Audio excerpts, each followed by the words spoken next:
ആ നിഷേധിനെ പടി കയറ്റരുത്. എനിക്ക് അതേ പറയാനുള്ളൂ. ഏട്ടൻ എന്താ ഒന്നും മിണ്ടാത്തെ? അവളുടെ ഒരു ആഗ്രഹമാണ്, അതിനെതിരെ നിൽക്കാൻ തോന്നില്ല. മോനെ അവളൊന്ന് മോൻ എങ്ങനെ പറഞ്ഞു ഓപ്പോളിന്റെ വയറ്റിലെ അസുരൻ?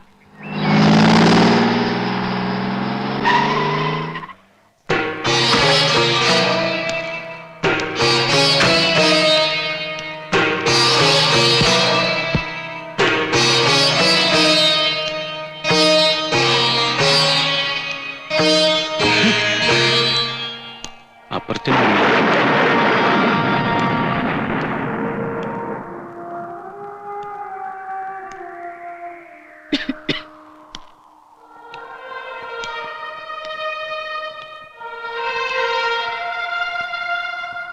ഇരിക്കെ.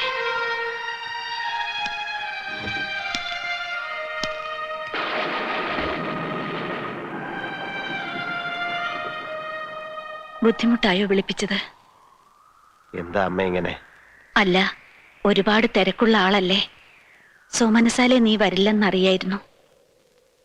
അങ്ങനെ വരുന്നൊരു ദിവസവും കാത്തുകിടന്ന ചിലപ്പോ കണ്ണടയും മുമ്പ് കാണാൻ കഴിഞ്ഞില്ലെന്ന് വരും. അതാ ഞാൻ ആളെ വിട്ടത്. മരുന്നൊക്കെ? മരുന്നിനും മന്ത്രത്തിനും ഒക്കെ അമരത്വം തരാൻ കഴിയൂ. ഇത്തിരി ദിവസം നീട്ടിക്കിട്ടും. ജീവിക്കണമെന്ന് മോഹമില്ലാത്തോണ്ട് ഞാനതൊക്കെ നിർത്തി. ഗുണദോഷിക്കല്ല, അതുകൊണ്ട് കാര്യമില്ലെന്നറിയാം. ഒരപേക്ഷയുണ്ട്, അത് കേൾക്കണം. നിന്റെ ഈ കുത്തഴിഞ്ഞ ജീവിതവും താന്തോന്നിത്തരവും കൊണ്ട് കളങ്കപ്പെടുന്നൊരു പേരുണ്ട്. മംഗലശ്ശേരി മാധവ മേനോൻ എന്നൊരു മനുഷ്യന്റെ. ജീവിച്ചിരുന്ന കാലം അത്രയും ആർക്കും ഒരു കുറ്റവും ആരോപിക്കാൻ കഴിയാത്ത, ആരുടെ മുന്നിലും തലകുനിക്കേണ്ടി വന്നിട്ടില്ലാത്ത ആ മനുഷ്യന്റെ പേര് നീ കാരണം ചീത്തയാകേണ്ടി വരുന്നത് എനിക്ക് സഹിക്കാനാവില്ല. മനഃപൂർവ്വം അച്ഛന്റെ പേര് ചീത്തയാക്കാൻ വേണ്ടി ഞാനൊന്നും ചെയ്യുന്നില്ല. മനഃപൂർവമോ അല്ലയോ, ആ മേൽവിലാസത്തിലല്ലേ നിന്നെ ആളുകൾ കാണുന്നത്. എനിക്കെന്താ ചെയ്യാൻ കഴിയാ? നിനക്ക് കഴിയണം സ്വയം മാറാൻ. അതല്ലെങ്കിൽ നീ സത്യം അറിയണം. അതിനാണ് ഞാൻ നിന്നെ വിളിപ്പിച്ചത്. സത്യം? അതെ, സത്യം. നീ അദ്ദേഹത്തിന്റെ മകനല്ല എന്നുള്ള സത്യം. എന്താണ് അമ്മ പറയുന്നത്? അമ്മ പറയുന്നത് ആരാണോ അതാണ് മക്കൾക്ക് അച്ഛൻ. നിന്റെ അച്ഛനല്ല അദ്ദേഹം. ഒച്ച വയ്ക്കണ്ട, ശാന്തനായി കേട്ടോളൂ. വീട്ടുകാരുടെ നിർബന്ധത്തിന് വഴങ്ങി അദ്ദേഹത്തെ വിവാഹം ചെയ്യുമ്പോൾ എന്റെ വയറ്റിൽ നിനക്ക് 2 മാസത്തെ വളർച്ചയുണ്ടായിരുന്നു. എല്ലാം ഞാൻ തുറന്നു പറഞ്ഞു. ആദ്യത്തെ രാത്രിയിൽ പടിയിറക്കുമെന്ന് കരുതി തന്നെയാണ്, അതാഗ്രഹിച്ചു തന്നെയാണ്.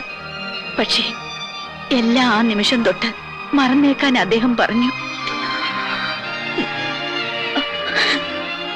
നീ പിറന്നപ്പോൾ അത് സ്വന്തം കുഞ്ഞായിട്ട് അദ്ദേഹം കരുതി.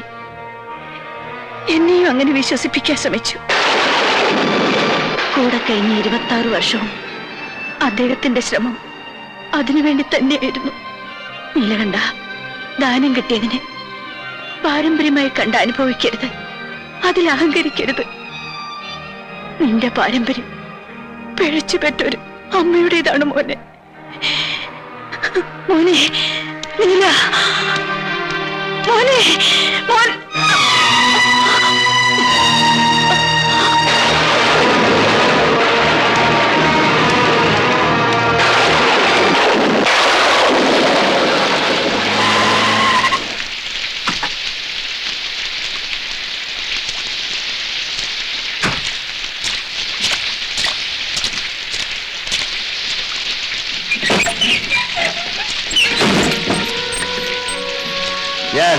ഞാനൊരു പിഴപ്പ് പറ്റവനാണല്ലേ?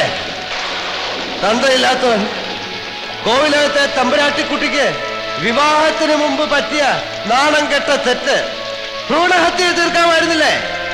അല്ലെങ്കിൽ പിറന്ന് വീണപ്പോ കഴുത്ത് ഞെരിച്ച് കൊല്ലാമായിരുന്നില്ലേ? നദിയിൽ ഒഴുക്കുകയോ തീവണ്ടിപ്പാളത്തിൽ ഉപേക്ഷിക്കാമായിരുന്നില്ലേ? എന്തുകൊണ്ട് ചെയ്തില്ല? മഹാമനസ്കത, മനുഷ്യത്വം. ഭിക്ഷ കിട്ടിയതാണെന്നറിയാത്ത പൈതൃകത്തിന്റെ പേരിൽ അഹങ്കരിച്ച ഞാൻ വിഡ്ഢിയായി. ദാനം കൊടുത്ത് മാത്രം ശീലിച്ചവന് ഈ ജന്മം പോലും ഒരാളിന്റെ ദയായിരുന്നു എന്നറിയുമ്പോ ഇതെന്റെ മരണമാണ്. മംഗലശ്ശേരി നീലകണ്ഠന്റെ മരണം. ആവശ്യത്തിനും അനാവശ്യത്തിനും ഞാൻ എടുത്തു പറഞ്ഞൊരു പേര്, എന്റെ അച്ഛന്റെ പേര് എന്റെ നാവിന്റെ തുമ്പിലിരുന്ന് പൊള്ളുകയാണ്. ആദ്യമായി ഞാൻ വെറുക്കുകയാണ്. എനിക്ക് എനിക്ക് എനിക്ക് വെറുപ്പാണ്.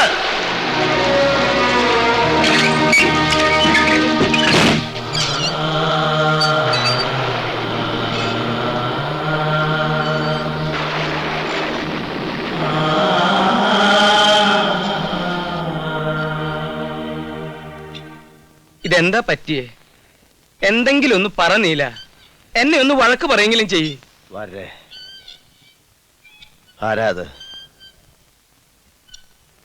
ഓഹോ, അതപ്പൊ നന്നായത്. എന്ത് പറ്റി നീല? താൻ ചോദിച്ചതിന് ഉത്തരം പറയും. ആരാത്? ഇതെന്താ എന്റെ നീല? അച്ഛന്റെ പടം നോക്കിയിട്ട് ആരാണ് ചോദിച്ച? അച്ഛൻ.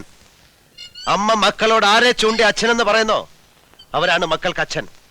അപ്പൊ ആരല്ലെന്ന് പറയുമ്പോ ആരാണെന്ന് പറയാൻ അമ്മയ്ക്ക് കഴിയണം. എനിക്കത് അറിയണം, അറിഞ്ഞേ പറ്റൂ. എന്താ നീല അത്?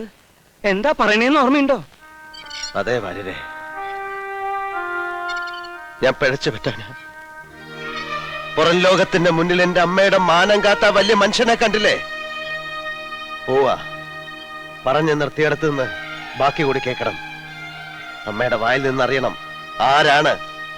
ദിവ്യഗർഭം സമ്മാനിച്ച മഹാത്മാവ് ആരെന്നറിയണം. ജീവിച്ചിരിപ്പുണ്ടെങ്കിൽ ചെന്ന് കാണണം. അല്ല, മരിച്ചു പോയെങ്കിൽ തർപ്പണം നടത്തണം.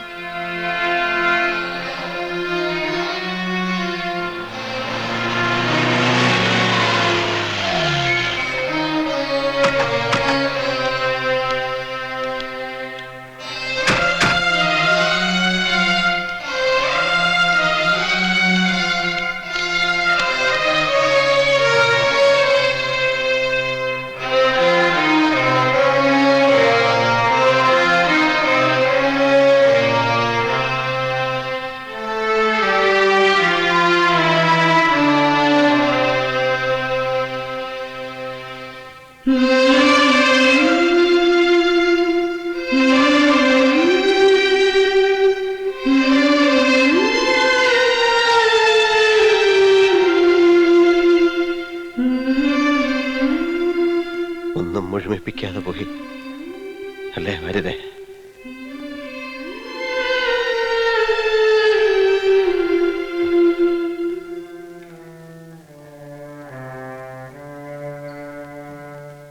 വെളുപ്പിന് ഒരു 4 മണിയോട് അടുപ്പിച്ചായിരിക്കും വേദന വന്നത്. കടിച്ചമർത്തി കിടന്നു എന്നാ തോന്നുന്നത്. കയ്യെത്താവുന്നിടത്ത് വെച്ചിരുന്ന വേദനയുടെ ഗുളിക തൊട്ടിട്ടില്ല. മരിക്കാൻ തീരുമാനിച്ചതുപോലെ. അല്ല, നീലകണ്ഠൻ ഇങ്ങനെ നിന്നാലോ? പോയി കുളിച്ചിട്ട് വരിക. ചടങ്ങുകൾ തുടങ്ങാൻ നേരായി. പോന്നേരെ ഓപ്പോൾക്ക് കൊള്ളി വെക്കണ ഏട്ടന്റെ മകൻ ഹരീഷ്ണ, മനസ്സിലായോ? അല്ല തമ്പുരാ, മോനുള്ളപ്പോ പറയണ അങ്ങനെ മനസ്സിലാക്ക. അല്ല, ഈ കാര്യത്തിൽ വാശി പിടിക്കരുത്. ഒരു മകന്റെ അവകാശം ഇത്. മകനോ? ഞങ്ങൾ അങ്ങനെ കൂട്ടിയിട്ടില്ലെങ്കിലോ? വല്യമ്പരാൻ പറയണം, നീലാണ്ടനുള്ളപ്പോ മാറ്റി നിർത്തി കർമ്മം നടത്തണത്. തന്നെ ഇപ്പൊ ഉപദേശം തരാൻ ആരും ക്ഷണിച്ചിട്ടില്ല. മുടിക്കാൻ പറഞ്ഞ സന്തതിയെ കുറിച്ച് ഓർത്ത് നെഞ്ചു പൊട്ടിയ ആ പാവം മരിച്ചത്. അവൻ കൊള്ളി വെച്ച് അശുദ്ധമാക്കിയ അതിന് പരലോകത്തും മോശം കിട്ടില്ല. വരേ വരൂ.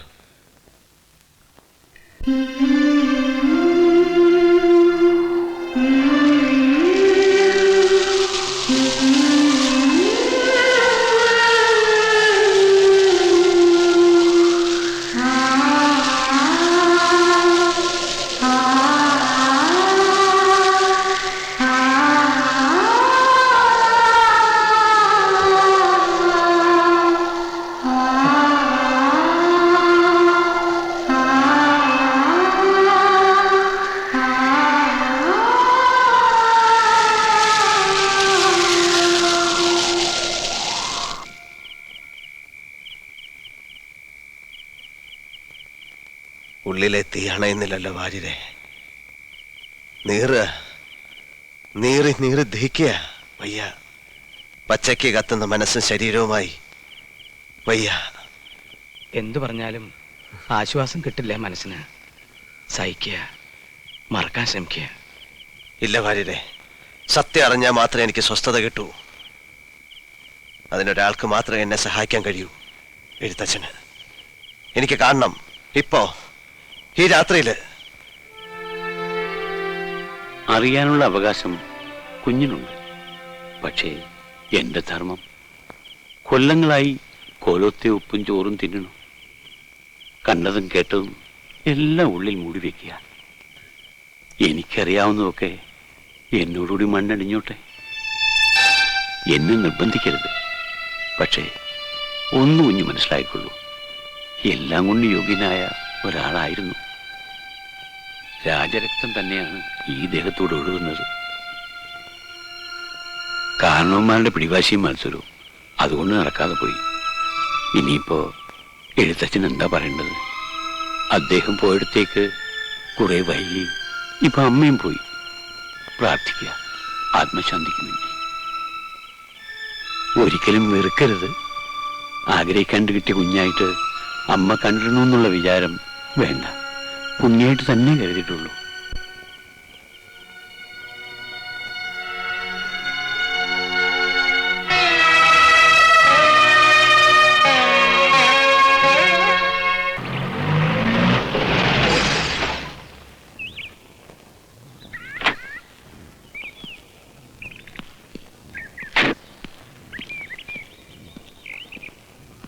ഇതല്ലേ മംഗലശ്ശേരി വീട്?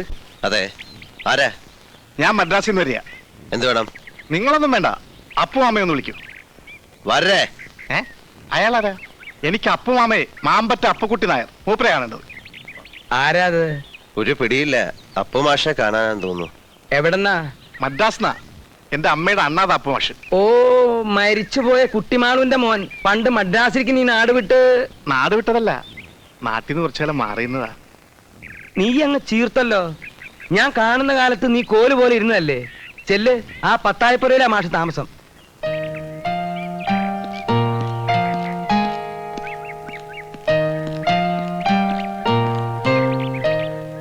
മറന്നിട്ടില്ല അപ്പുമാമേ, അച്ഛനൊന്നും മറന്നിട്ടില്ല. ഒരു ടീക്കടയിൽ ജോലിക്ക് നിന്ന് തുടങ്ങിയതാ. ഇപ്പോ ഹോട്ടൽ 4 കൂടാതെ ഒരു ലോഡ്ജും ഒരു ബ്രാൻഡി കടയും. എന്തായാലും താൻ കേമനായല്ലോ, അത് മതിയടോ. നെല്ലിപ്പോയിലെ തറവാട് ചാത്തുക്കുട്ടി മാമയുടെ മോളുടെ ഞാൻ മേടിച്ചു. അതിന്റെ കാര്യങ്ങൾ വ്യവസ്ഥയാക്കിട്ടാ ഞാൻ പറഞ്ഞത്. ആ, ഇത് ഭാനു അല്ലേ? പിന്നല്ലാതെ. ശാരദ അങ്ങ് പെരിയ പൊണ്ണാച്ചേ. ഭാനുവിന്റെ നൃത്തവും പാട്ടൊക്കെ ഇപ്പോഴും ഉണ്ടോ? പാട്ടില്ല, നൃത്തം. അമ്മണി അമ്മായിയുടെ മുറിച്ച മുറി. അപ്പോ നെല്ലിപ്പോയിലെ വീട്ടിൽ താൻ താമസമാക്കാൻ പോവാ? എങ്ങനെ പറ്റും? മദ്രാസിൽ ഇക്കൊണ്ട് ബിസിനസ് ഒക്കെ നിർത്തിട്ട് ഞാൻ ഇങ്ങോട്ട് വരികയെ. ഭാനു നിൽക്കൂ. ഇനി പറയാൻ പോണ കാര്യങ്ങള് ഭാനു കൂടി കേൾക്കണം. നെല്ലിപ്പോയിലെ വീട്ടില് ആരെങ്കിലും താമസിച്ചേ പറ്റൂ. ഞാൻ നോക്കിയിട്ട് ഇപ്പോഴത്തെ കണ്ടീഷനിൽ അപ്പുമാവും കുട്ടികളും കൂടി അങ്ങോട്ട് മാറൂ. അന്യരുടെ പത്തായപ്പുറയില് ഇത് എത്ര നാളെന്ന് വെച്ചിട്ടാ കഴിയാ?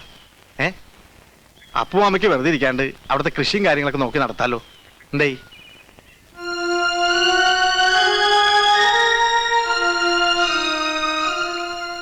എന്താ ഭാനു, ആരും ഒന്നും മിണ്ടാത്തെ? എന്നെ അന്യനായിട്ട് കാണാ? ഏയ്, അങ്ങനെ പറയല്ലേ അച്യുതാ. കുട്ടിമാളും എന്റെ സ്വന്തം പെങ്ങളല്ലേ.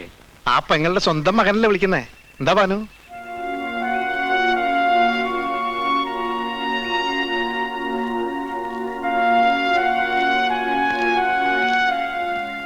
എന്നാൽ ഞങ്ങൾ ഇറങ്ങായി. എന്തെങ്കിലും ആവശ്യം ഉണ്ടെങ്കിൽ വരാൻ മടിക്കരുത്. ഞാൻ ഇവിടെ തന്നെ ഉണ്ടാവും. ഇനി അതിന്റെ ആവശ്യമില്ല മിസ്റ്റർ. ഇനി ഇവർക്ക് ഞാനുണ്ട്. പക്ഷേ സെഞ്ച ഉദവികൾക്ക് നന്ദിയുണ്ട്. ആ, മദ്രാസിൽ വരുമ്പോൾ കോണ്ടാക്ട് ചെയ്യൂ. സൈതാപ്പേട്ടില് നായരുടെ ഹോട്ടൽ. ആരോട് വെച്ചാലും മതി. എന്നാ വൈകണ്ട മാഷേ. വരേ.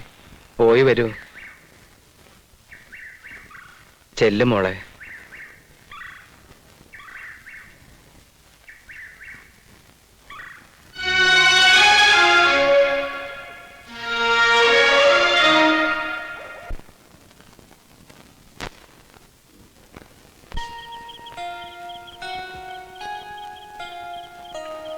ഞാൻ ആലോചിക്കുക ഓരോ മാറ്റങ്ങള്. നീലൻ സർക്കിട്ടും നായാട്ടും നിർത്തിയപ്പോ ഒരുത്തനെയും ഇങ്ങോട്ട് കാണാനില്ലാന്നായി. ഇനി കൂടെ നിന്നിട്ട് കാര്യമില്ലാന്ന് അവറ്റയ്ക്കൊക്കെ ബോധ്യായി. ഇപ്പൊ അപ്പുമാഷും കുട്ടികളും കൂടി പോയപ്പോ എന്തോ നമ്മൾ രണ്ടുപേരും തീരെ ഒറ്റയ്ക്കാണെന്ന് ബോധ്യാവുക. പണ്ടേ അറിയണമായിരുന്നു അത്. ഞാൻ CS എഴുതുകയായിരുന്നു ഡൽഹിയിലുള്ള. വരേ, കുറച്ച് ദിവസമായിട്ട് ഞാൻ ചിന്തിക്കുക, നമുക്കൊരു യാത്ര പോവാം. നല്ല കാര്യം. ഒന്ന് മാറി നിൽക്കണത് നല്ലതാ. എങ്ങടാ ഉദ്ദേശം? ഹരിദ്വാർ, ഋഷികേശ്, കേദാരം, ബദരി. എന്താ, ഡൽഹി ചെന്നിട്ട് CS പ്രോഗ്രാം പോലെ ഫ്രീ ആണെങ്കിൽ അയാളെ കൂട്ടാം. എന്നാൽ അതിനുള്ള ഏർപ്പാടുകൾ ഉടനെ നോക്കിക്കോളൂ. ഉടനെ പറഞ്ഞ ഇവിടത്തെ കാര്യങ്ങളൊന്ന് വ്യവസ്ഥയാക്കാണ്ട് എനിക്ക് വരാൻ കഴിയുമോ? ഇവിടുത്തെ കാര്യങ്ങള് വീട് പൂട്ടി താക്കോല് കുഞ്ഞമ്പ് നാരയിപ്പിക്കുന്നു. എന്നിട്ട് നാളെ തന്നെ വിടുക. അല്ല, നീലന്റെ ഏർപ്പാടെന്ന് പറയുമ്പോ രണ്ടും കൽപ്പിച്ചായിരിക്കുമല്ലോ. അതിനാടോ ത്രില്ല്. മുൻകൂട്ടി നിശ്ചയിക്കാത്ത യാത്ര. കാശിയിൽ നിന്ന് തുടങ്ങാം. പിന്നിട്ട വഴികൾ, അഴുക്ക് ചാലുകൾ, ചെയ്തു പോയ തെറ്റുകൾ, ഭൂതകാലത്തിന് മുഴുവൻ വെളിയിട്ട് പ്രായച്ചിത്തം നടത്തിയ ഒരു യാത്ര.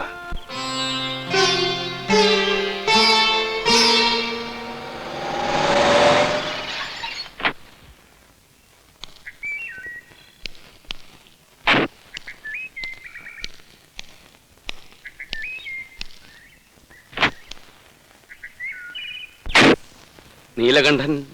അതെ, കയറിയിരിക്കാം.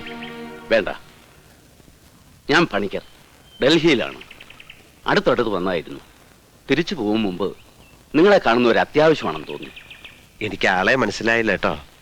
എന്നെ മനസ്സിലായില്ലെങ്കിലും മൈലുകൾക്കപ്പുറത്തുനിന്ന് ഞാൻ ഈ നാട്ടിലേക്ക് വന്നത് ഒരാളിനെ കാണാനാണ്. ഭാനുമതി അറിയാമായിരിക്കുമല്ലേ? ഉവ്വ്, അപ്പുമാഷ്ട മോള്. ഇന്ന് അവൾ നിങ്ങൾക്ക് അപ്പുമാഷയുടെ മോള് മാത്രമാണ്. നാളെ നിങ്ങൾ അറിയപ്പെടേണ്ടത് ആ കുട്ടിയുടെ നാട്ടുകാരൻ എന്ന നിലയ്ക്കാവും. ഉവ്വ്, മിടുക്കിയാണ്. ഞാൻ നൃത്തം കണ്ടു. കണ്ടു എന്നല്ല, ഭയപ്പെടുത്തി, ഭീഷണിപ്പെടുത്തി നൃത്തം ചെയ്യിച്ചു. എന്നിട്ട് അവളുടെ ചിലങ്ക കഴിപ്പിച്ചു. വീരകൃത്യം അല്ലേ?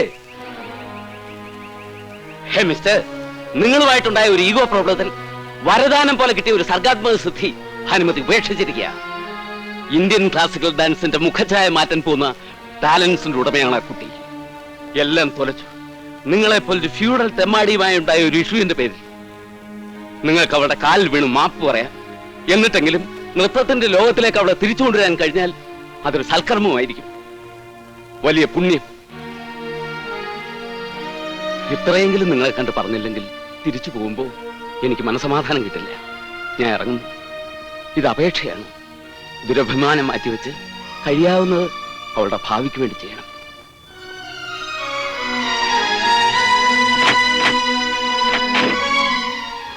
എന്താ അയാൾ ഉപയോഗിച്ച പ്രയോഗം? ഫ്യൂഡൽ തെമ്മാടി. കൊള്ളാം.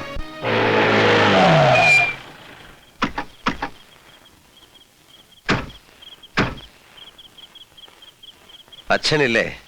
ഇല്ല, കയറിയിരിക്കൂ. ഭാനുച്ചി, ഭാനുച്ചി, മംഗലശ്ശേരിയിൽ നീലാണ്ടനും ഭാര്യരും വന്നിരിക്കണോ?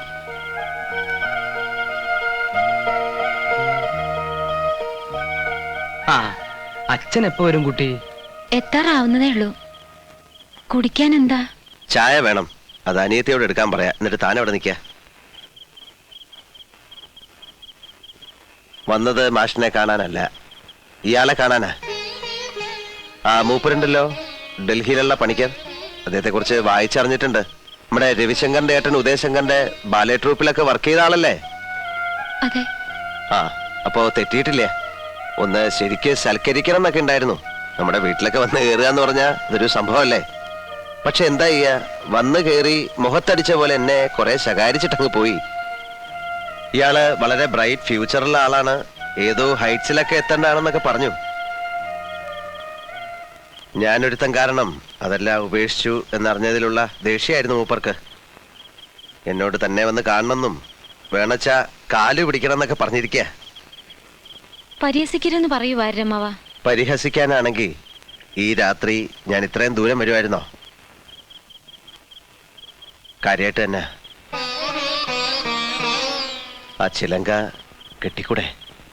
കേട്ടോ, പക്ഷേ നിങ്ങളുടെ മരണത്തിന് ശേഷമേ അതുണ്ടാവൂ.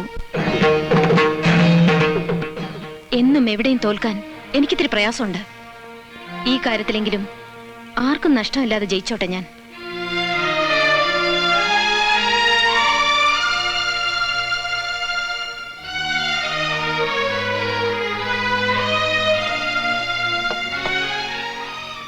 വാര്യരെ, അതൊരു ഉറച്ച മനസ്സിൽ നിന്നുള്ള മറുപടിയാ. അത്രയും വേണ്ടിയിരുന്നില്ല ഭാനുവച്ചി. വേണം മോളെ. എന്റെ കണ്ണീന്നൊഴുക്കിയ ചോരയ്ക്ക് ദൈവം കൊണ്ട് മുന്നിൽ നിർത്തിയതാ. എന്നാലും ആരുടെ മുന്നിലും തലകുനിച്ചിട്ടില്ലാത്ത ആളാ. ഇവിടെ കയറി വന്ന് ചെയ്ത തെറ്റിന് മാപ്പ് പറയുന്നതിന് തുല്യല്ലേ ഇത്? അപ്പൊ പിന്നെ ചേച്ചി ഒന്ന് താഴ്ന്നു കൊടുക്കായിരുന്നു. ഒന്ന് നോവിക്കണമെന്നേ ഉണ്ടായിരുന്നുള്ളൂ. അത് കൂടിപ്പോയെങ്കിൽ ഞാൻ ക്ഷമ പറയാം. അത് വേണം. അഹങ്കാരി എന്നൊരു പേര് എന്റെ ചേച്ചിക്കുണ്ടാവരുത്.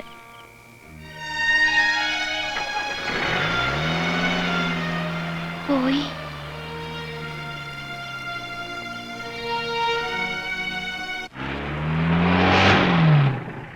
മിടുക്കിയ അല്ലേ വാര്യരെ? മനസ്സുറപ്പ്. അതാണ് ക്യാരക്ടർ എന്ന് പറയുന്നത്. ഇതാ പെണ്ണ്. ഇത്രയും നാൾ കണ്ടതല്ല ശവങ്ങളായിരുന്നു. തനിക്കറിയോ വാര്യരെ, അവളുടെ ശാപം അതാണ് എന്നെ നിലതെറ്റിച്ച് ചുഴറ്റിയടിച്ചത്. ഒന്നിന് പുറകെ മറ്റൊന്നായി എന്തെല്ലാം. തീർന്നിട്ടില്ല. ഇപ്പോഴും അതേപോലെ ശക്തിയായിട്ട് നിൽക്കുന്നു. ഏത് ഗംഗയിൽ മുങ്ങണം, ഏത് മൂർത്തിയുടെ മുന്നിൽ പ്രായശ്ചിത്തം ചെയ്യണം അറിയില്ല.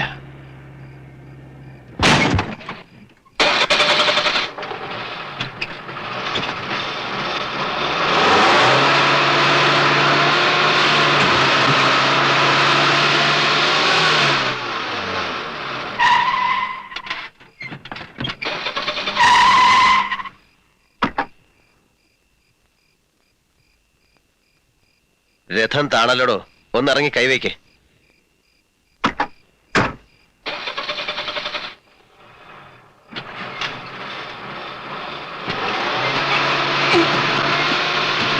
എന്റെ ഈശ്വര, ഇതൊന്നും ആവണില്ല. ആ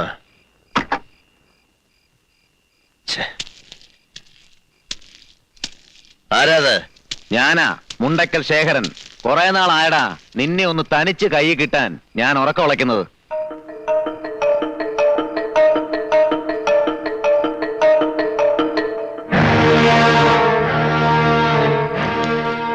വാര്യരെ, ജീപ്പിൽ കയറിയിരുന്നുള്ളൂ.